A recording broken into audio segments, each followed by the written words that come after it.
They told her to move. Not asked, told. In the first-class cabin of a flight she paid for, Dr. Camille Jordan, a middle-aged black woman dressed simply, was asked to give up her seat for a more deserving passenger. No explanation, no apology, just entitlement wrapped in fake smiles. The cabin watched, some snickering, some avoiding eye contact. Camille stood up without a word. But what no one knew was, in the next 30 minutes, this woman, whom they thought was nobody, would quietly ignite a fire that would shake the entire aviation industry. All with 3 silent messages. The cabin was quiet, cloaked in the soft hum of the engines and the gentle rustle of luxury newspapers. First class on a cross-country flight from JFK to Washington, D.C. was supposed to be an oasis of calm, untouched by the chaos of the terminal or the turbulence of life outside. Dr. Camille Jordan, dressed in a charcoal gray knit dress and flats, was already seated, seat 1A, gazing out the window. Her carry-on was tucked neatly under the seat. Her phone was off. Her mind was focused on the keynote she would deliver the next morning on aviation ethics reform. A shadow loomed. A figure stepped into her line of vision.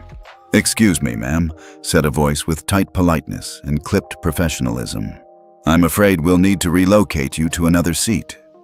Camille turned slowly, lifting her gaze to meet the stewardess standing above her, young, blonde, polished. The woman's name tag read Donna. Her smile didn't quite reach her eyes. "There must be a mistake," Camille replied calmly, not moving. "This is seat 1A. That's what's on my ticket." Donna's smile tightened. "Yes, but we've had a change. One of our priority guests just boarded. He's a platinum-tier client, and we reserve these seats for them." Camille didn't respond right away. She simply blinked, her face composed. Around her, heads turned discreetly, or rather, pretended not to. The cabin's occupants, mostly older, mostly white, grew oddly still. She lowered her voice, almost kindly. "So, you're asking me to move because someone with more miles showed up?" Donna paused, then gave a half laugh. "We're asking for your cooperation, ma'am. I'm sure you understand." Of course, Camille understood. She understood exactly what was happening. The man who followed behind the stewardess wasn't trying to hide his impatience. Tall, early 30s, pale skin, navy blue suit. He glanced briefly at Camille, then looked past her as if she didn't exist.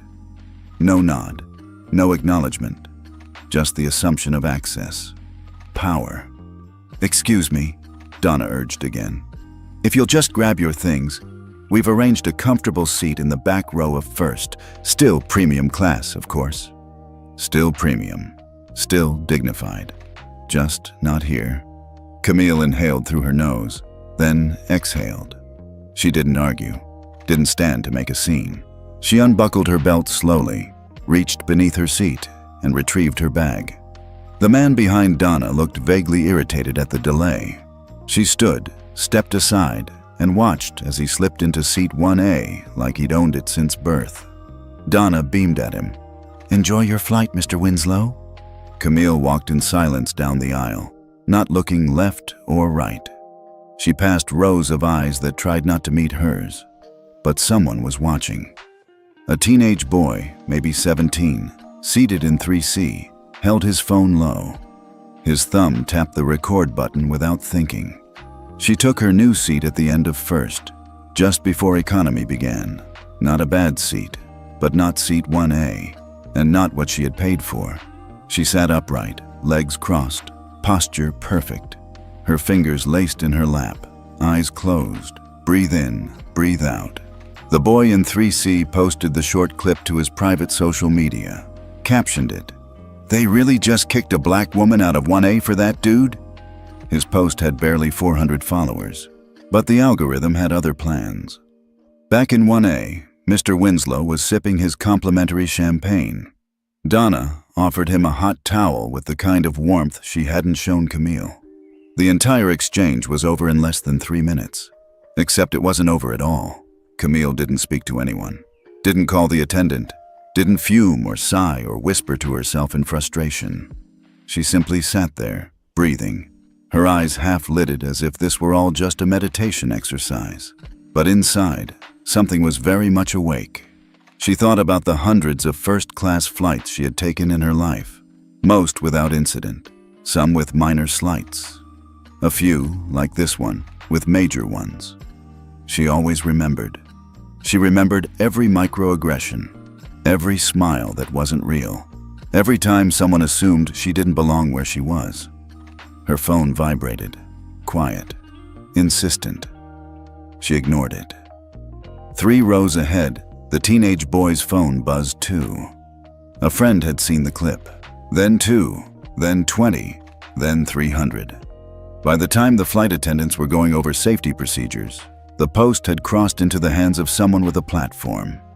A local activist, then a journalist, then a famous actress. Camille remained still. She had built empires in silence. A younger Camille might have said something, might have demanded justice in the moment, filed a complaint, made noise. But this Camille? She was different. She didn't just want justice. She wanted change. And sometimes, change required a longer game. The stewardess brought her a drink. Still polite, still empty. Camille declined. Behind her, voices whispered. 2 older women were murmuring about that situation up front. A businessman chuckled quietly about entitled customers. They didn't know who she was. None of them did. Yet, the hum of the engines was the only sound Camille let into her thoughts. Her eyes remained fixed on the back of the seat ahead, her hands still in her lap, her posture straight but relaxed. The insult had passed. The slight had been made. The world, it seemed, had moved on. But not everyone had. Beside her, in seat 4B, an elderly woman with soft white curls and a delicate silk scarf turned slowly to face her. Camille caught the movement in her periphery but didn't shift. "I'm sorry, dear," the woman said gently. Her voice was a little hoarse, the kind that trembled with age but rang with conviction. "That was unacceptable. You don't need me to tell you that, of course, but I need to say it." Camille turned slightly, enough to meet her eyes, blue, bright, and sad. "I've been flying first class for decades," the woman continued. "And I've never seen someone moved like that. Not like this, not when they were already seated. That wasn't policy. That was prejudice, plain and simple." Camille gave her the faintest nod. "Thank you." "I marched in Selma in '65, the woman said, almost absently, as though she were reminding herself. "Saw a man beaten in Montgomery for just sitting where he was told he couldn't.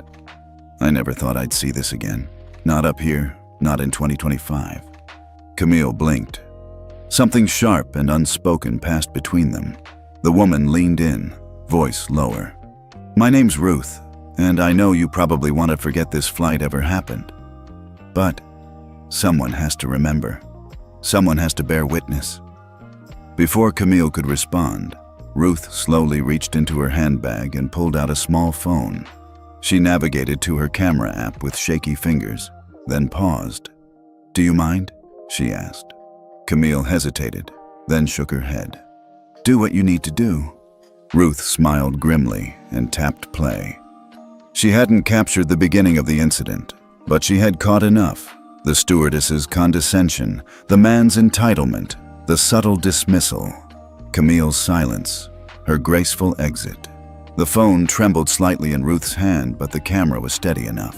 She stopped recording, glanced over the footage, then nodded to herself. "This needs to be seen." Camille turned to her. "May I ask why this matters so much to you?" Ruth's eyes watered, but she didn't cry. "Because I thought we'd fix this. I thought marching, protesting, voting, it meant something. But I see now it was just the beginning, and people like you shouldn't have to carry this weight alone. Not again." Then Ruth did something unexpected. She opened her live stream app. Camille's eyes widened, just a little. "You're going live?" Ruth winked. "I may be almost 80, but I still know how to shake the table." She titled the stream, "They Told Her to Move." I watched it happen. And she hit Go live. The stream opened to a few dozen viewers, Ruth's grandchildren likely, and a few old activist friends. But within minutes, the number began to tick upward. Dozens turned to hundreds. Ruth spoke softly to the camera. I just witnessed a woman, a paying customer, being removed from her assigned seat because someone decided she didn't belong there, because a white man decided he did. Camille shifted slightly, her name still unspoken, her identity still cloaked. She allowed it. Ruth continued. This is not the America I fought for, not the country I marched for. We cannot keep letting this happen. The comments began flooding in. Where is this? What airline? This is disgusting. The momentum grew fast. One viewer clipped the key segment and reposted it with a caption, White elder stands up for black woman kicked out of first class. Another added, This isn't just a story, it's a pattern. Meanwhile, the boy from 3C, whose post had already gained traction, realized his footage aligned perfectly with Ruth's. He commented under her live stream, I got video from before, DM me. Ruth's following swelled into the thousands. Camille sat beside her, still quiet, still unmoved, but her eyes flickered, just once, toward the screen. The view count climbed. Ruth ended the stream after 10 minutes, her hands trembling slightly. I'm sorry if I made you uncomfortable, she said, putting her phone away. But I couldn't just sit here. Camille's voice was low. You didn't make me uncomfortable. You reminded me that some battles aren't just mine to fight. They sat in silence for a moment. Then Ruth added, I don't know who you are, and I don't need to, but you have presence, dear. The kind that makes people uncomfortable, even before they know why. Camille smiled, barely. I've heard that before. A flight attendant passed by but didn't stop. Perhaps she hadn't seen the stream yet. Perhaps she had. Camille glanced at the time. 17 minutes since Ruth went live. Already, hashtags were forming. She was moved. This is not America. Camille unseen. And yet, Camille had still not spoken. Not publicly. Not to the camera. She didn't need to. Not yet. But the spark had been lit, and the fire was coming. By the time the plane leveled out at cruising altitude, the atmosphere inside the cabin had grown noticeably denser. Something hung in the air. Not turbulence, not technical malfunction, but something far more human. Tension, discomfort, a sense of something unraveling beneath the surface. Camille remained still, serene, her eyes closed as if meditating, but her ears were listening. 3 rows ahead, a whisper. She's trending, a flight attendant muttered to another, her voice sharp, tinged with panic. Donna, the head of the crew, reappeared in the aisle. Her stride was no longer graceful. It was purposeful, stiff. She clutched a tablet in her hand. The screen lit up with open browser tabs. Twitter, Reddit, a few live streams. Her jaw tightened as she scrolled. She recognized herself in at least 3 of the clips. Her face, her voice, her smirk. She wasn't just part of the story. She was the villain. Her composure slipped for the first time. She leaned toward the young attendant, Maria, who had been pouring drinks. I want to know who took that video. Find out where they're seated. Maria blinked. Donna, it's kind of everywhere now. Hundreds of people have posted it. You can't... I said find them, Donna hissed, loud enough for a nearby passenger to glance up. We have policies against unauthorized recording. If necessary, we'll escalate. Maria hesitated. Escalate? Donna took a step back and tapped on her earpiece. This is Donna Myers, lead crew for Flight 7289. I need to request an immediate escalation protocol. Possible unauthorized recording and breach of cabin privacy. I want to initiate standby procedures for emergency landing, pending confirmation. The line was silent for a second. Then a male voice responded, Donna, that's a serious escalation. What's the exact threat? Reputational breach, Donna snapped. Multiple passengers recording and spreading misinformation. We can't have this going viral. Our guest in 1A is highly connected. He won't tolerate this." Camille heard every word. She opened her eyes slowly, gazing toward the curtains separating first from the galley where Donna stood, now visibly agitated. Ruth leaned over, whispering, "She's trying to land the plane?" Camille shook her head once. "She's trying to control the narrative." Meanwhile, the boy in 3C, Liam, noticed Donna staring directly at him. Her glare was unmistakable, predatory. He sank into his seat, slid his phone deeper under his thigh. He'd already backed up his footage to the cloud, posted it twice. It didn't matter if they took his phone now. The story was out. Donna moved up the aisle, stopping at his row. "Young man," she said, voice sugary, "may I speak with you privately regarding your device?" He looked at her, heart thumping. "Did I do something wrong?" "Just a quick check," she said, "for safety compliance." Ruth, watching from her row, stood up. "I'll come too," she said loudly. Donna turned, eyes narrowing. "Ma'am, this is a matter for the passenger only." "No, I believe it's a matter for everyone now," Ruth said, "especially since you're abusing your authority to intimidate a minor. I may be old, but I've dealt with bigger bullies than you." Several passengers turned. Donna flushed crimson. She pivoted and stormed back toward the front. Camille's phone buzzed in her lap, a vibration only she could feel. She unlocked the screen slowly, reading the encrypted message. "Protocol Delta 7 standing by. One word from you, we ground the entire crew." She stared at the screen. Another buzz. "Donna contacting TSA to request forced offloading. She's trying to flip this."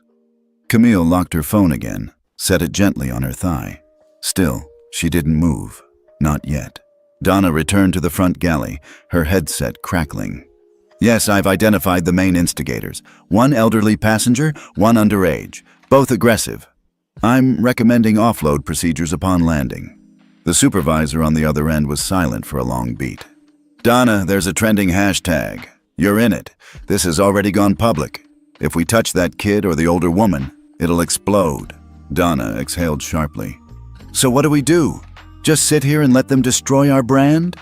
"No," came the answer. "We sit here, and we don't do anything else until legal clears it." Donna's hand clenched around her tablet. She turned, glaring down the aisle. Her eyes locked on Camille's face, calm, unreadable, watching her like a professor observing a student fail an open book exam. For a second, Donna's voice cracked. She planned this. A younger attendant heard her and raised a brow. "Planned what?" Donna shook her head. "She's not just a passenger. She's someone important. I can feel it." "Then why didn't you feel it before?" The question hovered in the air, unspoken. Back in 4A, Ruth sat down beside Camille again. "They're cracking." Camille nodded. "I've seen power shake before," Ruth added, "but never this quietly. You're not going to say anything, are you?" "Not yet," Camille murmured.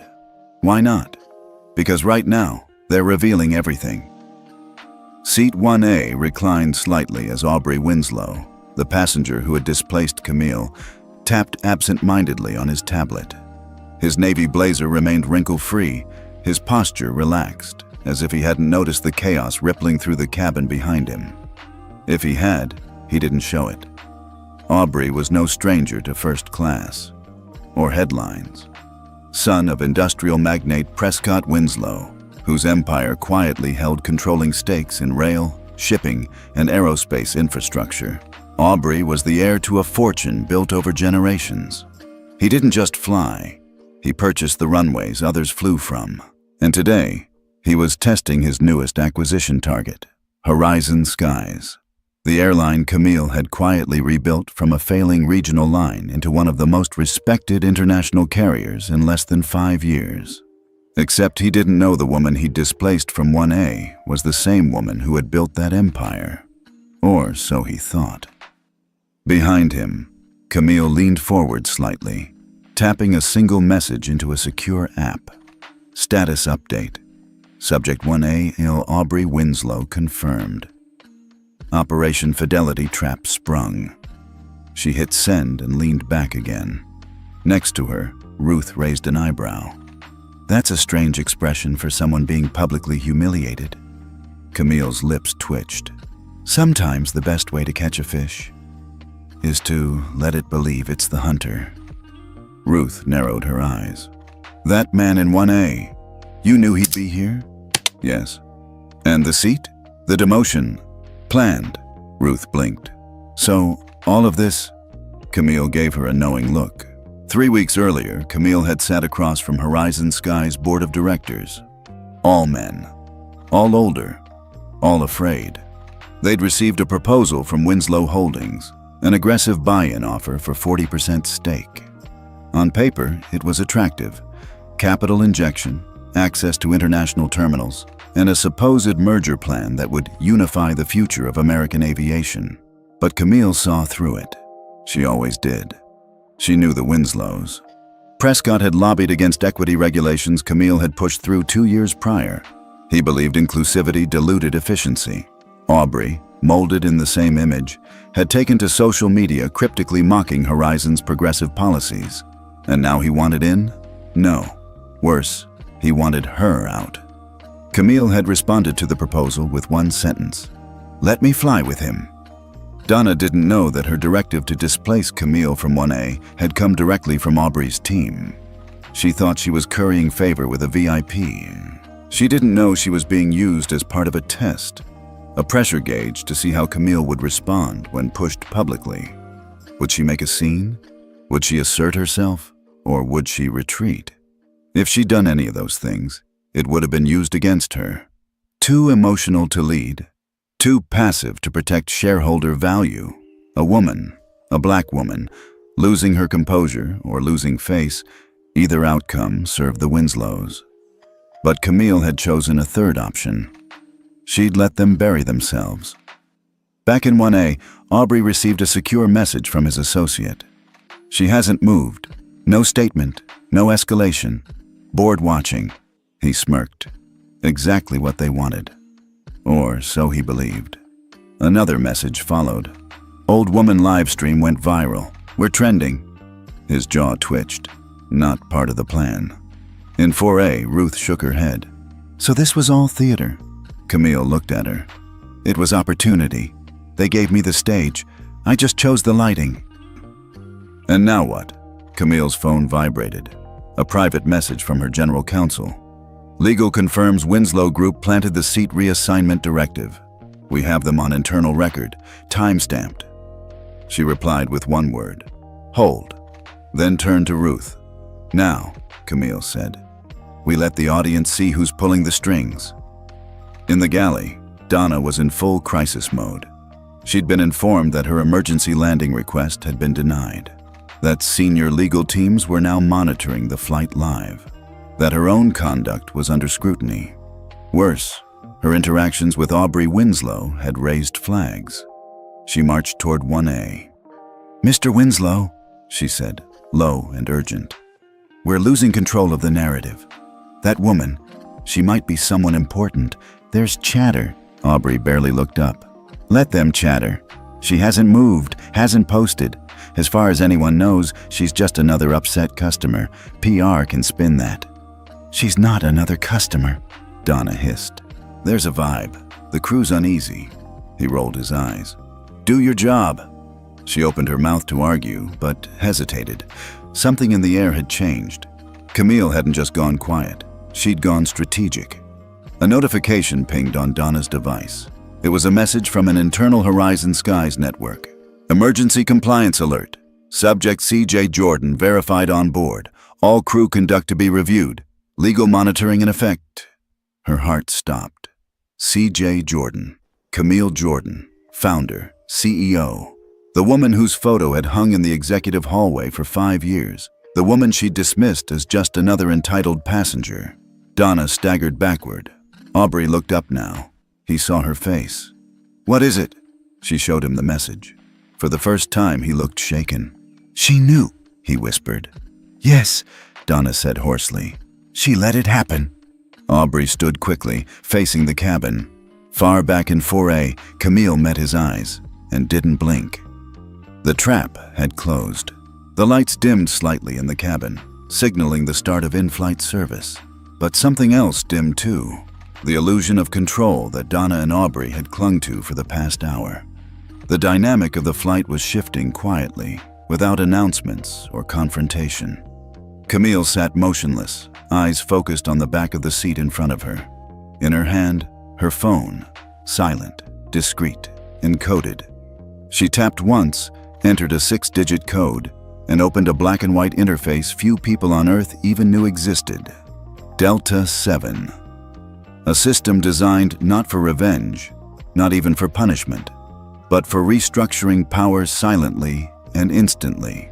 She selected 3 options: internal crew compliance breach, on external stakeholder alert, on media synchronization node, on 3 toggles, 3 messages, no phone call, no voice, no explanation.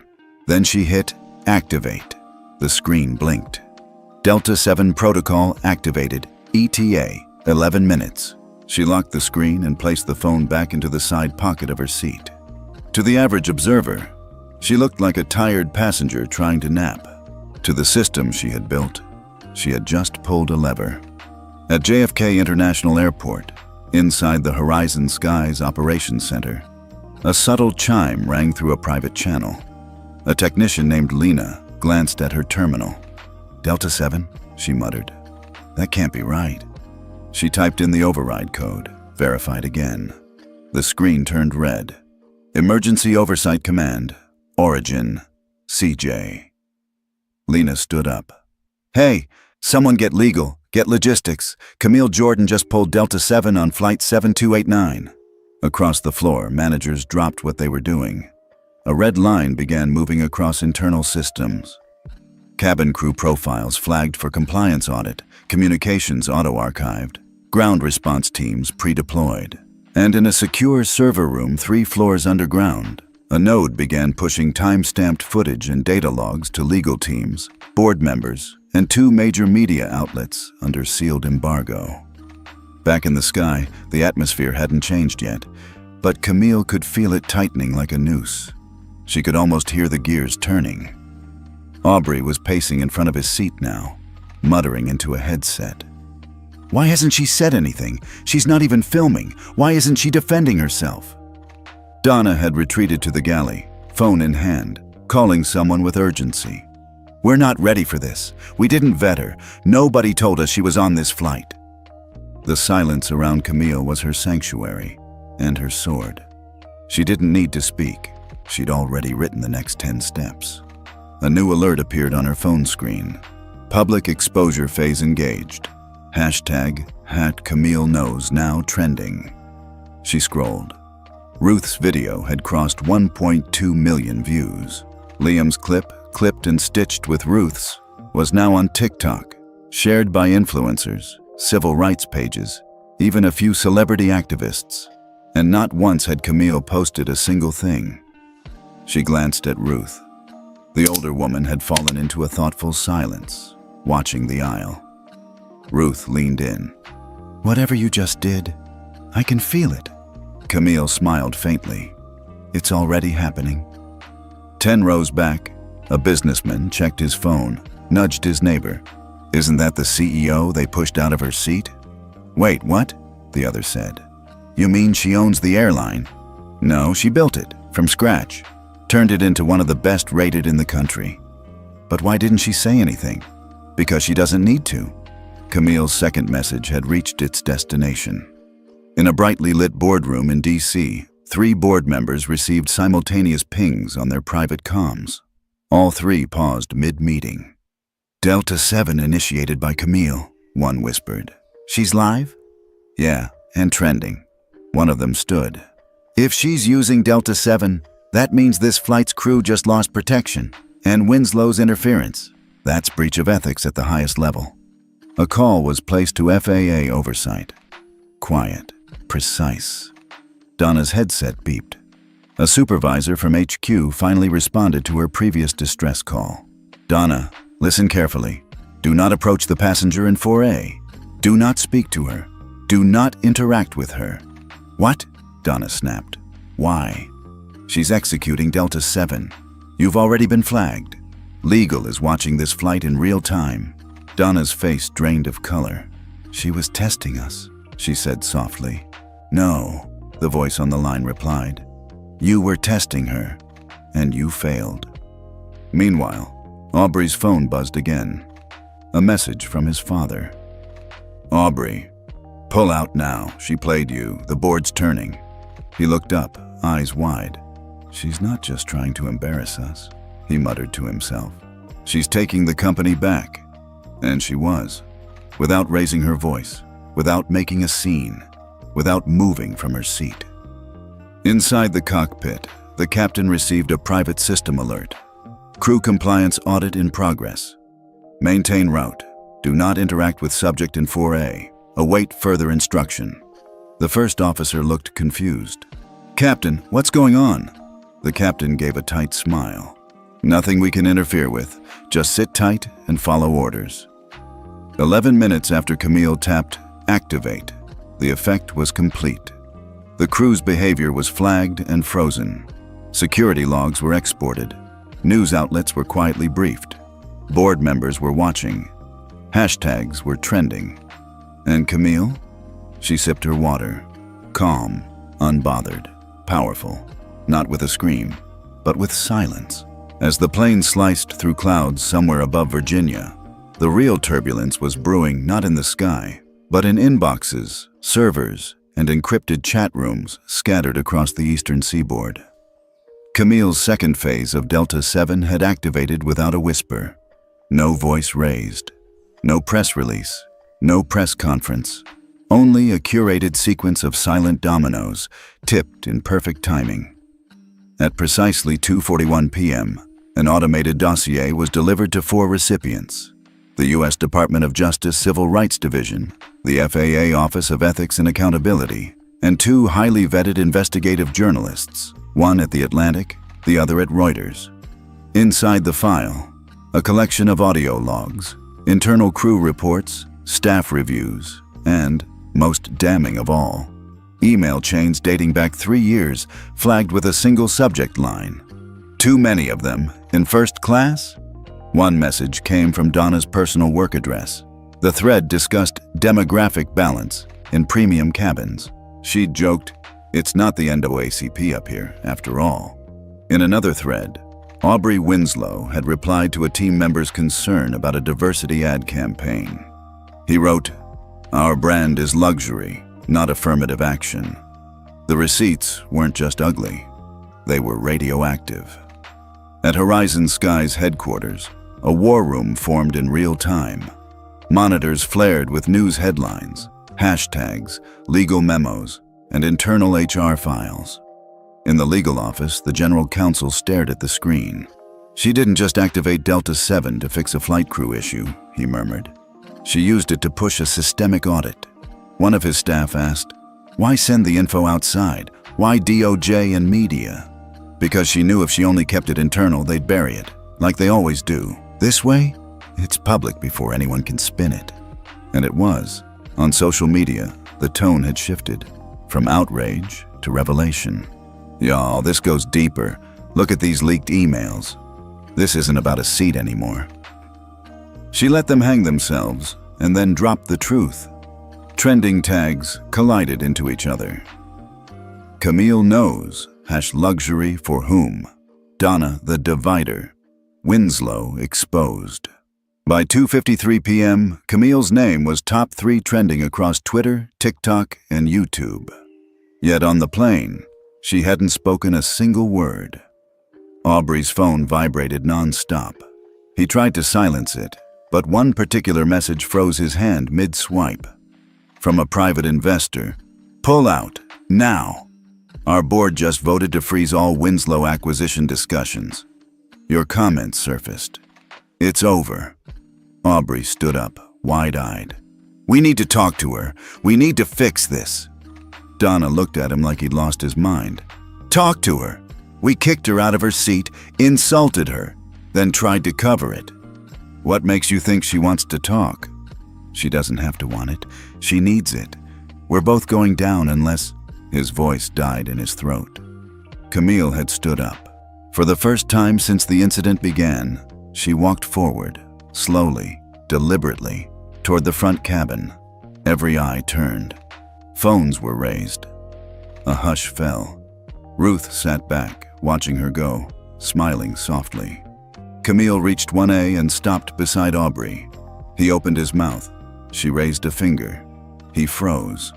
Without a word, she reached into her handbag and removed a small white envelope. She handed it to him. Inside, a one-page letter, typed, signed, dated 3 weeks ago. To the Board of Horizon Skies, re. Conditional activation of Delta 7 Protocol. In the event that I, Camille Jordan, am subjected to racial bias or professional erasure in a high-visibility setting instigated or supported by individuals with a known history of discriminatory behavior, I authorize the release of the following evidentiary package to all relevant legal and media entities. This action will be considered final and non-negotiable. Let the system judge the truth. Sincerely, Dr. Camille L. Jordan. Aubrey looked up. His lips parted, but no sound came out. She leaned closer.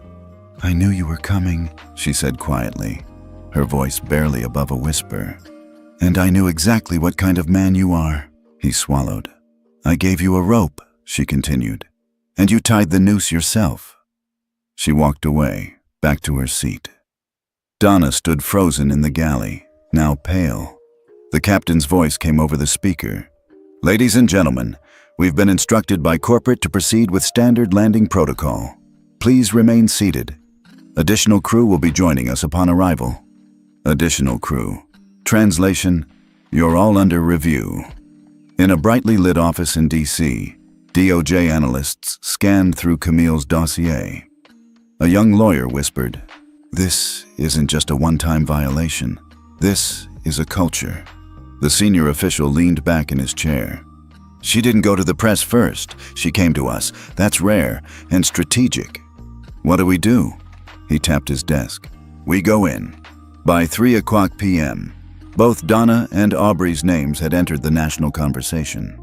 Cable news picked up the story. Graphics splashed across the screen. Airline CEO quietly exposes systemic bias without saying a word. Journalists called it the most subtle and effective takedown in modern corporate history. Students at law schools posted reactions. "We're going to study Camille Jordan like we studied Ruth Bader Ginsburg." And still, Camille had not spoken another word. She didn't need to. Her actions had already spoken for her. It began with a simple act. No speech, no fanfare. Just the quiet rustle of fabric as Camille Jordan rose from seat 4A. Up until now, she had been the enigma, silent, observing, always one step ahead. But as she stood, the air shifted. Something primal pulsed through the cabin. Every eye turned. Every hand holding a phone froze mid-scroll. Even the ambient cabin noise seemed to hush, like the aircraft itself was bracing for what came next. She stepped into the aisle. No rush, no hesitation. With each footstep toward the front of the plane, whispers spread like wildfire. "That's her. She's the CEO? Is this really happening right now?" "She's trending everywhere. Camille Jordan." Passengers lifted their phones instinctively. Live streams went live. Hashtags ignited in real time. On every screen across America, and increasingly around the world, people watched a woman in a simple gray dress walk calmly toward the cockpit. Camille stopped just outside the first-class curtain. Aubrey turned, face pale. Donna stood stiffly in the galley, headset still in place, but her hands trembled. Camille said nothing. Instead, she reached into her bag and retrieved a black leather card holder. Inside, a single card, sleek, matte, embossed in platinum foil. Horizon Skies. Founder Access. Authority Level 1, CJ. She raised the card and tapped it against the embedded NFC panel beside the galley. A soft chime rang out. Then a tone, deeper, louder. The cabin lights flickered briefly, then changed color, from soft, warm white to a cool blue hue, reserved only for administrative override. A voice came through the intercom. Not the captain, but a synthesized system prompt. Founder override engaged. Crew compliance review in progress. Please stand by. Donna gasped. What did you... Camille turned to her, voice low, firm, unshakable. I didn't override the system, Donna. I built it. Gasps erupted throughout the cabin. Someone dropped a drink. The tension shattered into awe. She built the system, one passenger murmured. She's the founder, another whispered. She's the one they wrote the policy for. Donna took a half step back, her headset slipping off one ear. This wasn't in the manual. Camille gave a faint smile. That's because you weren't supposed to see it. The cockpit door opened slightly as the captain leaned out, face composed, eyes sharp. Dr. Jordan, he said with a respectful nod. Instructions? Standard compliance lockdown, she replied. All in-flight authority transferred to Founder's protocol. Full crew suspension. External audit initiated.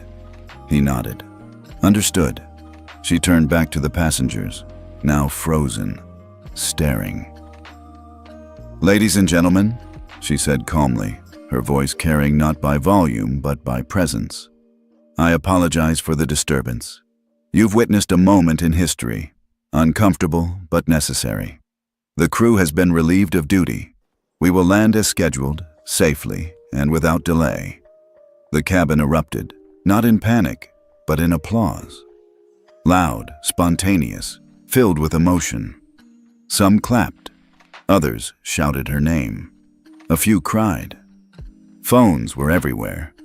TikTok live feeds, Instagram stories, hashtags exploding, #Camille the Founder, Flight 7289, Silent Justice, our CEO, in the sky. Aubrey backed into seat 1C, stunned, mouth agape. She had full override, he muttered. She played the long game. Camille didn't even glance at him. Donna tried one last desperate move. This is illegal. Abuse of power. You can't just... Camille looked directly at her. You're right. Abuse of power is illegal. That's why you're done. At that moment, the overhead chime sounded again. Attention, replacement crew en route. Passengers, please remain seated. You are safe. You are seen. You are heard. Gasps again. Passengers began standing, not in protest, but to give her room. Like a procession. Like reverence. Camille walked back to her seat, every step followed by murmurs of awe. Ruth was crying silently. You didn't just flip the script, she whispered as Camille sat down. You burned the old one. Camille didn't reply. She looked out the window, sunlight catching her reflection. Calm, still. Then she reached for her phone and typed one final message into her private system. Phase 3 complete. Begin full realignment. Board to convene on landing. And with that, she placed the phone back in her pocket. In real time, every major news outlet picked up the scene from live streams. Dr. Camille Jordan, founder of Horizon Skies, activates emergency founder protocol mid-flight to suspend entire flight crew amid discrimination scandal. Cable anchors struggled to keep up with the feed. She just activated an executive override from 35,000 feet. She built this entire system, and they tried to remove her from her own seat. This is the most elegant coup we've ever seen in corporate aviation. Back at headquarters, executives who once doubted her sat in stunned silence. No one dared question her anymore. She didn't need a board vote. She was the board. And above the clouds, on Flight 7289, Justice had not landed yet. But it was cruising at full speed.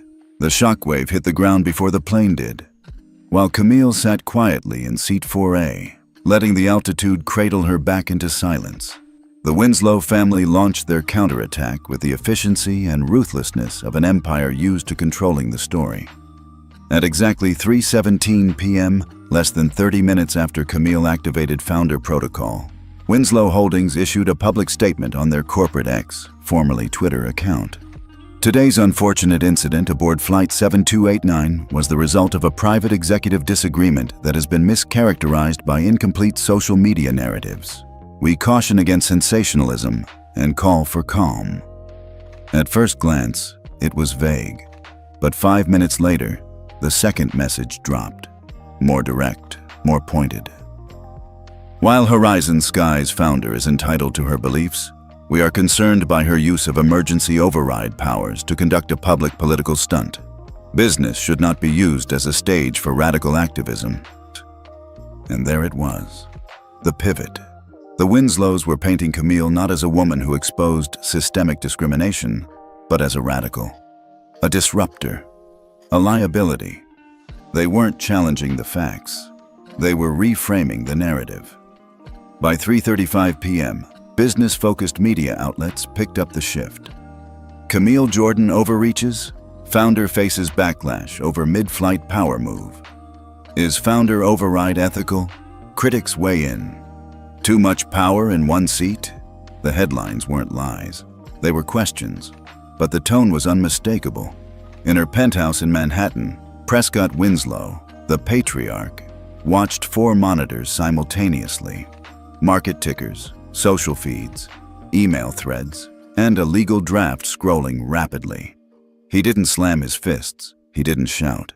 He adjusted his tie and said calmly to his media advisor, "Don't kill her. Discredit her. Paint her as unstable.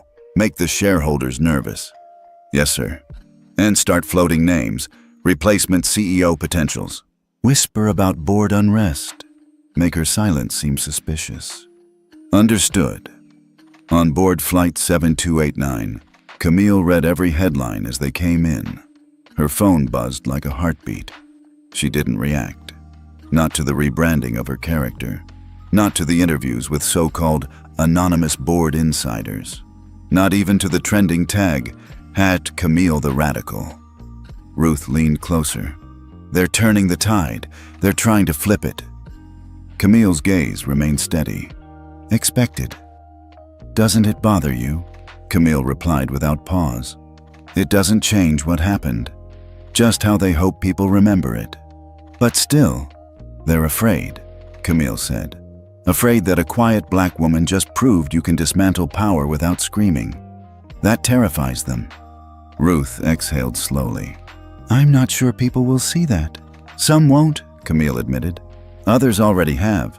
The rest will catch up." Meanwhile, social media fractured. For every tweet praising Camille's brilliance, another questioned her motives. This was orchestrated. She knew what she was doing, manipulative. CEO pulls rank mid-air. That's ego, not justice. News anchors fumbled for balance. She did expose a history of discrimination. Yes, but activating emergency override mid-flight, was that necessary?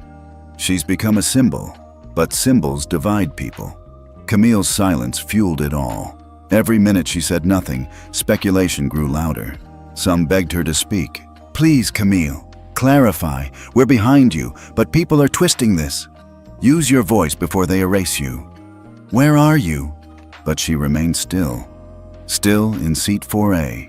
Still watching the sky turn golden outside the window. In a conference room in D.C., 2 board members debated furiously. "She went too far. We're getting calls from investors. Legal wants a statement." "The market's with her. Have you seen the support threads? The DOJ's backing her position. We can't distance ourselves now. We don't need her as the face anymore. Let her become the myth. Replace her before it spirals. Or maybe she's letting them spiral. Ever think of that?" Donna, in the crew hold area, sat curled into herself. She'd been officially suspended mid-flight, her badge locked remotely. Her phone had been confiscated. She saw her name trending, but for all the wrong reasons.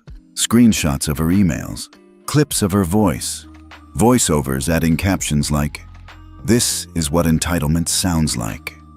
No one was defending her, not even the airline's union. The system was disowning her as swiftly as it once protected her. Aubrey stared at his phone, watching his father's PR machine try to salvage what had become a slow, rolling train wreck. Camille had done almost nothing, and yet he was bleeding credibility. No footage of her yelling, no video of her demanding justice. Just calm, cold, control. It was infuriating. He texted his father. "She's not reacting." "What now?" Prescott responded. "She will, eventually. They always do." But she didn't. Not now. Not here. Camille simply waited, letting her silence scream louder than their spin. The plane began its descent. The city lights of Washington glimmered on the horizon. Passengers braced, not for landing, but for what waited on the ground. Was Camille still in charge? Would she be fired? Would she finally speak? She gazed out the window, reflection flickering against the glass. Calm, as if she weren't at the center of a media firestorm. As if she weren't being framed as a radical. As if she hadn't just rewritten the rules of leadership by doing absolutely nothing. And maybe that's what frightened them most. The landing was smooth, routine, mechanical, as if nothing extraordinary had happened at 30,000 feet. The wheels kissed the tarmac. The plane taxied. The voice of a substitute crew member came over the intercom with clinical politeness. "Welcome to Washington, D.C. Please remain seated until the aircraft has come to a full stop." But inside seat 4A, Camille Jordan was anything but still. Not in her memories, not in her history, not in the version of herself the world had yet to meet. Outside the window, the terminal lights glowed soft and sterile. But her mind drifted far from the sleek runways and headlines of today, back to a hangar in Texas, 1998. She was 25, fresh out of the Air Force Academy, top of her class, perfect vision, stellar evaluations, discipline tattooed into her bones. She stood in front of the recruiter at Horizon Aviation Corps, holding a binder full of recommendations. The man, older, white, polite in the southern way that cuts like ice, flipped through her folder without looking at her once. "You certainly look qualified, Miss Jordan," he said. "Dr. Jordan," she corrected gently. "PhD in aeronautical engineering." He gave a tight smile. "Right, of course." He closed the folder and leaned back. "We've got a good program here. We've produced some of the best commercial pilots in the country. I'd be honored to join." He tapped the folder, sighed, then said it. The sentence that would stick in her ribs for decades. "I just wonder how passengers might feel seeing someone like you in the cockpit." She didn't respond, didn't blink. She stood up, shook his hand, and walked out with her spine straighter than ever. But inside, something fractured, and that fracture never fully healed. In the years that followed, Camille didn't try to become a pilot again, not because she couldn't, but because she had learned something more important. Power wasn't only in the cockpit, it was in the boardroom. It was in policies. It was in what systems allowed and whom they excluded. She would not ask for permission to belong. She would build the space herself, and she did. Now, 27 years later, she sat in her own aircraft, in her own airline, carrying her own override card, and still, they tried to remove her, because power, to them, was conditional. Power was acceptable as long as it was invisible, quiet, polite, gratitude wrapped in silence. But she had never forgotten that day in 1998, that moment when the door closed in her face. Today was not revenge for that one moment. Today was retribution for every black woman who had been told, "Someone like you," wasn't enough. As the plane rolled to a stop, a camera light blinked quietly from the opposite row. A young girl, maybe 15, recorded a short video on her phone, whispering, "She's just sitting there, calm, like she knew this would all happen." The video would go viral by midnight. The caption would read, "She wasn't angry. She was remembering." At that moment, Ruth leaned in. "You okay?" Camille nodded. "I imagine this hits deeper than today." Camille smiled softly. "Deeper than people understand." Ruth's eyes glistened. "Want to tell me?" Camille hesitated, then said, "First time I applied to fly for this industry, they told me I didn't look the part. They were wrong. They were powerful. But now you're more powerful." Camille said nothing, because it wasn't about her anymore. Back at Horizon Sky's headquarters, an internal video leaked. A 3-minute segment from a 2020 staff meeting Camille had led, never meant for public release.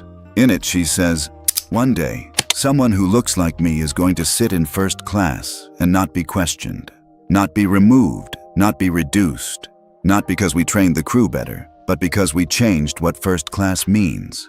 The video resurfaced on Reddit, then moved to Twitter, then to every corner of the internet. The hashtag changed. From #Camille the Radical to #Camille the Blueprint, thousands commented.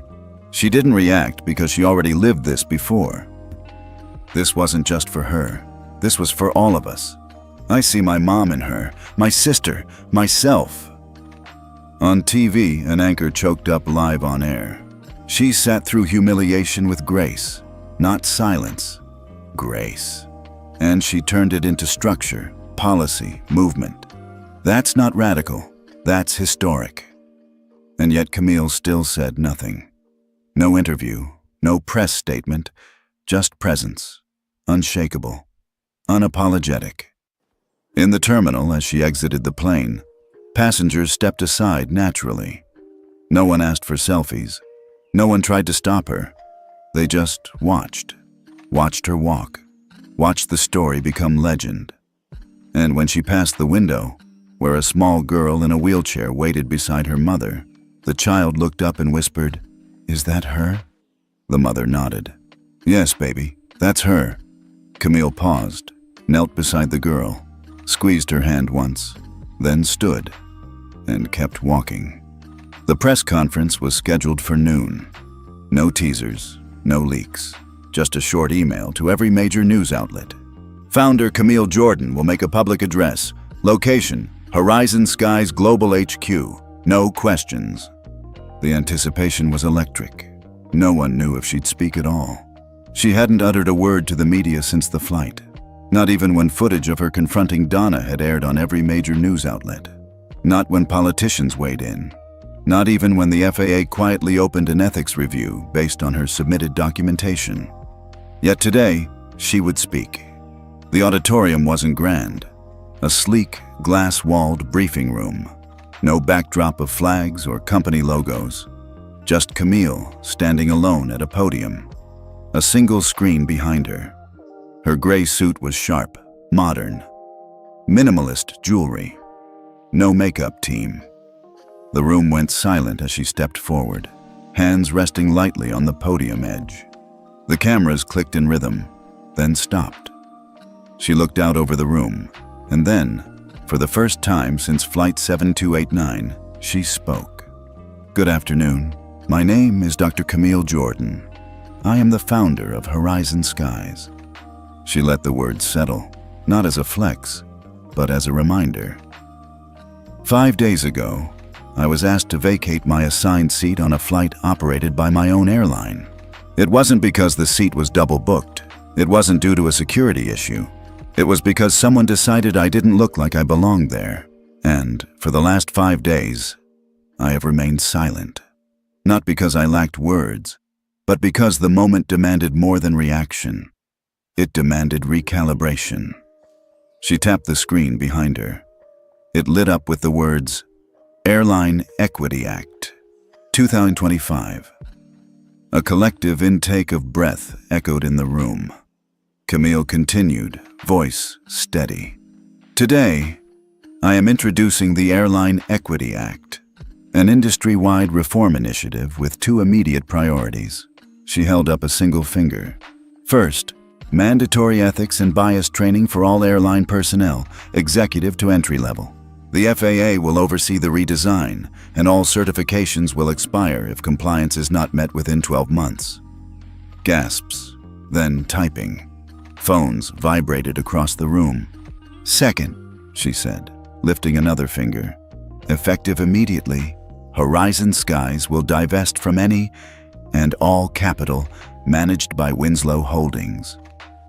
You could hear the air leave the lungs of half the financial journalists in the room. She let that silence linger. She elaborated. 3 years ago, Winslow Holdings purchased a minority stake in Horizon Skies as part of a portfolio expansion. At the time, I believed financial neutrality could be maintained. I was wrong. She faced the cameras. No entity that tolerates racial bias in leadership or policy will ever again profit from the movement I built. Period. And just like that, she redrew the map of influence. In boardrooms across the country, executives scrambled to digest what she'd done. The FAA's press office went dark for nearly an hour, then returned with a short statement. The FAA acknowledges Dr. Camille Jordan's Airline Equity Act. We will convene an emergency session to explore its implications and next steps. Translation: this is real, and it's moving fast. Winslow Holdings PR firm released a counterstatement by 1:04 p.m., calling the move politically motivated, a dangerous precedent, and fiscally irresponsible. But Wall Street didn't agree. Within an hour, Horizon Sky's stock jumped 6.3%. Aviation forums exploded. This is bigger than a boycott. Camille just redefined executive leadership. She's shifting the entire industry with one policy. Meanwhile, in public spaces, airports, lounges, student unions, people gathered around screens. They weren't just watching a CEO make a policy announcement. They were watching someone reclaim power not just for herself, but for an entire system of overlooked, dismissed, and denied passengers and professionals. Social media exploded again, but this time, the tone had shifted. At Camille. The blueprint meant equity in the air. Pilot the future. Ruth watched from her living room. The sunlight warmed her fingers as she held her tablet. When Camille said, "Some think justice is loud, but sometimes justice is a quiet correction," Ruth whispered. "That's the line. That's the legacy." Camille ended her speech with no flourish, just truth. We have long accepted that skies are not neutral, neither is policy. So today, we stop pretending. Airlines don't just move people, they carry history, memory, power, and we are going to do it better. Then she stepped back. No questions, no dramatics, just thunderous applause. Later that night, an airline in Europe issued a statement aligning with the Airline Equity Act. Then, a regional American carrier followed suit. Within 24 hours, 4 more committed to adopting the ethics training framework proposed by Camille. Journalists didn't call it a movement. They called it a course correction. Back in her office, Camille stood at the window, watching the sun dip below the skyline. Her phone buzzed. A message from a former FAA advisor. "They say you just shook the industry." She replied, "No, I just landed." The room was colder than it looked. Boardrooms were always like that. Glass, marble, air-conditioned logic. But this one felt different. Heavy. Not from temperature, but from silence. Camille sat at the far end of the long, polished table, her posture straight, her hand folded in her lap. Across from her sat 6 board members, 5 men, 1 woman, eyes carefully trained to remain neutral. Voices cleared before being used. They had asked for a closed-door conversation. What they meant was a political execution dressed in professional courtesy. "Dr. Jordan," one of them began, "this isn't personal." It was always personal. He continued, "The implementation of the Airline Equity Act has stirred significant market volatility. Investors are cautious. There's a growing perception that Horizon Skies has taken too strong a stance on cultural issues. It's become polarizing." Camille didn't blink. Another board member added, "You've been called visionary, but also disruptive. You've become the story, and that creates a liability." They didn't mention that stock had surged. They didn't mention the media was mostly in awe. What they saw wasn't numbers. What they saw was uncontrolled narrative, a woman who didn't flinch, a black woman who didn't apologize. That scared them more than market risk. "We'd like to propose a transition," the chair said. The room hushed further. "You would retain emeritus status, honorary, public-facing if needed, but the day-to-day leadership would shift to a new CEO." Camille looked at each of them, slowly. No anger, just confirmation. You want me out? They hesitated. It's for stability, one said. Camille stood. You want a stable woman, not a strong one. They didn't respond. She placed her access card on the table. You're going to find that stability feels a lot like stagnation. Then she turned and left. No fanfare, no farewell. Just footsteps echoing down a corridor built from glass and fragility. That night, the news broke. Camille Jordan removed from Horizon Sky's board. Subtle words, carefully crafted. She hadn't resigned. She had been removed. Public reaction was swift. One camp celebrated. She was too political. She crossed a line. CEOs shouldn't be activists. But a larger, louder voice pushed back. You silenced the only one who didn't need a microphone. She didn't yell. She changed everything. She's gone, but the blueprint isn't. Within hours, #Quiet Storm began trending. A national columnist wrote, "They pushed her out because they couldn't contain her, because she made power look too effortless, too quiet, and that scares men more than rage." Another added, "The men who removed her will still fly first class, but now they'll do it under a code of ethics," she wrote, while they tried to erase her. A week passed, then another. Camille made no public appearances, no interviews. She vanished, not out of shame, but as a strategy. Let absence speak. Let the system miss her. And it did. 10 days after her exit, an incident occurred at another major airline. A flight attendant refused boarding to a black physician, accusing her of falsifying credentials. A video went viral. Public fury reignited. People didn't just share the video, they tagged Camille. Where is she when we need her? She warned us. Bring her back. Then something changed. One by one, major airlines began to respond, not with PR campaigns, but with policy. The first signed onto the Airline Equity Act voluntarily, then the next. By the end of the month, 5 of the top 8 U.S. carriers had adopted Camille's full ethics protocol. No adjustments, no branding, just her words, her framework, her system, without her name on it. And that was the point. A leaked internal memo from one airline CEO read, "Jordan's model is the most comprehensive ethics guide we've ever seen. If we don't implement it, we'll get buried by the next scandal. Adopt it, quietly." They called her disruptive, then built their future on her designs. Camille watched it all unfold from a small lakeside house in Northern Virginia. Her phone buzzed occasionally. A journalist, a friend, an old rival. She answered none of them. Instead, she read a letter that had arrived by post. It was handwritten, from a flight attendant in Detroit. "I used to ignore things I saw in the cabin. I didn't want to lose my job. But after you, I know what it means to stand in place and still move the world. Thank you." She folded the letter, placed it into a drawer beside dozens of others. That night, a high school debate team in Atlanta opened their regional tournament with a tribute. A young black girl walked to the microphone and said, "Dr. Camille Jordan showed us that you don't have to yell to be heard. You don't have to fight to win. You just have to be undeniable." Camille stood by the water later that evening, wind brushing across her shoulders. She had lost a title. She had lost a board seat. But what she'd gained was more permanent, not a name in lights. A legacy in motion. They removed her from the room, but they couldn't remove what she built into its walls. It was late May in Washington, D.C. The air was thick with spring, heavy with cherry blossoms and hope.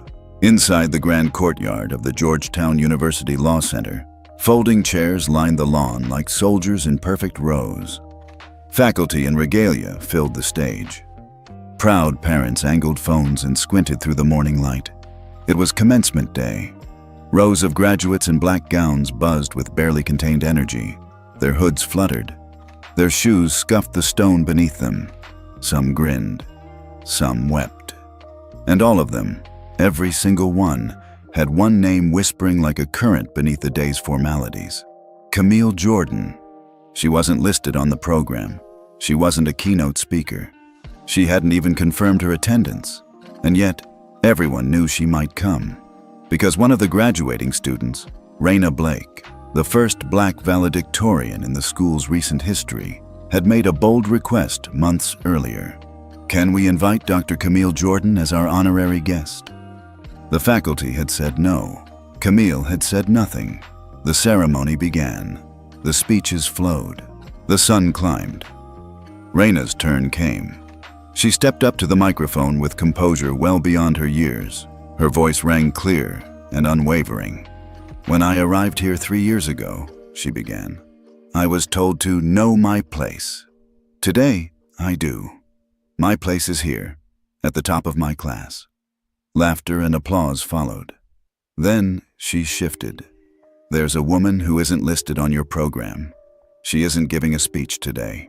She didn't accept our invitation, but we invited her anyway." A hush fell. Raina looked out into the audience. Dr. Camille Jordan taught us that sometimes the loudest voice is the one that never yells. Sometimes the greatest power is not in taking the mic, but in choosing not to. People turned, scanning the crowd. And then, at the very back of the courtyard, just beyond the reach of the canopy, she stood. Camille, wearing no robe, holding no title, just a tailored dark coat, her hands clasped calmly in front of her. A few students noticed first, then more, then all. The applause began small, hesitant, like a question. Then it spread, row by row, section by section. Not a roar, not the kind of cheer reserved for celebrities or football coaches. This was different, deeper. It wasn't just applause, it was recognition. But Camille didn't wave. She didn't bow. She didn't step forward. She simply nodded. And then she turned away. Behind the stage, just past the archives room, a single slab of stone had been unveiled that morning at Raina's request. No plaque, no ceremony, just a quiet etching. Sometimes, silence changes everything. CJ. Students would walk past it for years. Some would know the full story. Most wouldn't, but all would feel it. Later that day, Raina found Camille standing beneath an old elm tree on the edge of campus. She approached slowly, respectfully. "You came," Raina said. Camille smiled. "You asked? I didn't think you'd accept." "I didn't," Camille replied. "I just showed up." They stood in silence for a moment. Then Raina added, "You don't know what you mean to us. To me." Camille looked at her, gaze warm but steady. "I know what it cost to become who I am," she said. "What matters is that it costs you less." Raina nodded, blinking back tears. "Will you ever speak publicly again?" she asked. Camille tilted her head.